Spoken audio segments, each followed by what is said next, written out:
Hey y'all, it appears that I have a student not showing up. So I'm going to go ahead and do a quick video here.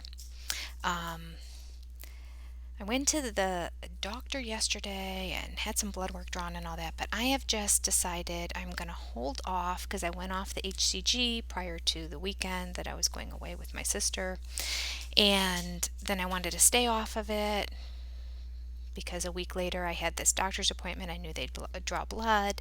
And now I'm dealing with Tom. So I just feel like I'm just going to let this ride out. After Tom is done, I'm going to give it a go again. But since I had a student not show up, I figured why not still do a video. All right, I'm going to try to minimize. I have a million different screens here from all the classes I opened. I apologize. I'm not more prepared.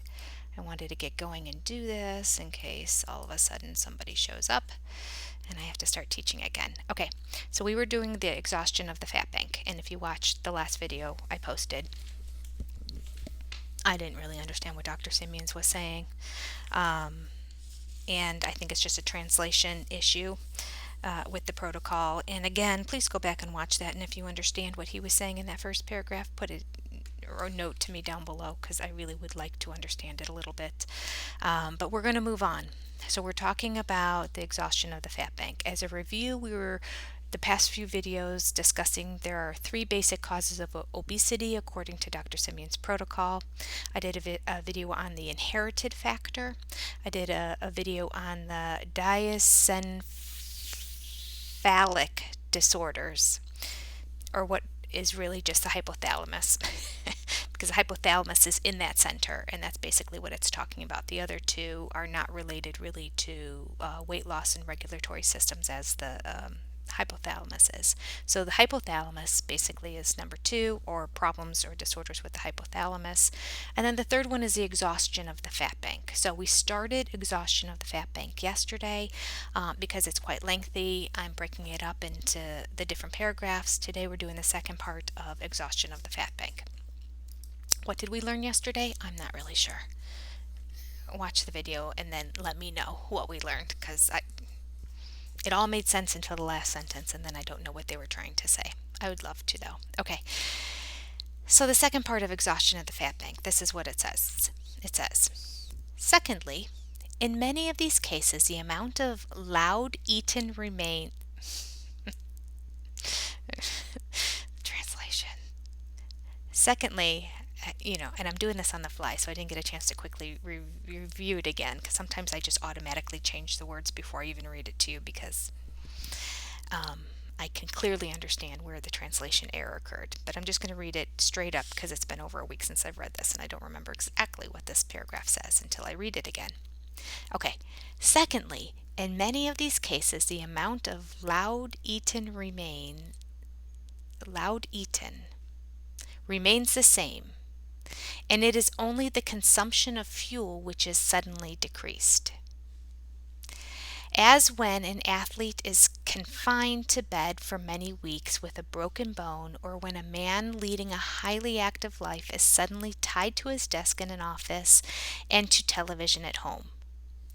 Similarly, when a person grown up in a cold climate is transferred to a tropical country and continues to eat as before, he may develop obesity because in the heat, far less fuel is required to maintain normal body temperature. So that was the sentence that made me go, I need to make this its own video. Okay. So the loud eaten remains, I'm not exactly sure. But the bottom line being that the fat bank can get, I think overtaxed is probably a better word to use, rather than the exhaustion of the fat bank. That translation of the word exhaustion kind of bothers me a little bit. But if you're leading a very, very active life, so your metabolism high, is high, and on top of that, you're still continuing to move, you're burning a whole bunch of calories. You can eat a certain amount of food and maintain your body weight. It goes to say that if suddenly you are on bed rest or your lifestyle suddenly changes and you get a desk job and you're spending 8 hours a day sitting and you continue to eat the same amount of food, then that's not good. And this is just basic weight loss, weight gain information. So I'm always stretching to figure out exactly what this means in terms of exhaustion of the fat bank and obesity, other than the obvious. If you eat too much, you gain weight. When you eat less, you lose weight. I mean, all right. So anyway, what I found the most interesting in this paragraph is the concept of when a person spends a lot of time living in a cold climate and is suddenly transferred to a tropical climate, that they often become obese because the heat requires far less fuel than cold. Now, I've heard this referred to in general in the past. I've heard of people putting themselves in ice baths to kind of rev up their metabolism. It just sounds like torture to me. But they put themselves into an ice bath that's very, very cold, and your body needs to heat itself up. And in order to heat itself up internally, because we're warm-blooded animals, which means our body temperature inside remains the same at 98.6 all the time, give or take a degree here and there, basically always remains the same no matter what the outside temperature is, thus being warm-blooded. Okay, so put yourself into an extremely cold ice bath. Your body needs to continue to warm itself up. So it is burning calories to warm itself up that way. So I've read that before. The general concept of living in a cold climate versus living in a warm climate is what I found to be interesting, because I feel like in general we're creatures of comfort. And if you live in a really warm climate, you tend to put the air conditioning on when you're not outside. And if you live in a very cold climate, then you tend to put the heat on so that our temperatures pretty much remain the same. But I guess they're saying, that being said, this too was written in the 1960s, so there weren't as many people having air conditioning. I think most people had heat. Maybe not. Maybe they were doing some wood fireplaces, so maybe that has something to do with it. Maybe this bit of information doesn't really apply to us that much anymore. But I have heard the concept that your body does burn more calories to keep itself warm. So, if you live in a cold climate and you want to burn some calories, don't put as many warm layers on. Let yourself be a little cool outside, because your body is revving itself up and burning some of those calories in order to keep itself warm. Interesting, isn't it?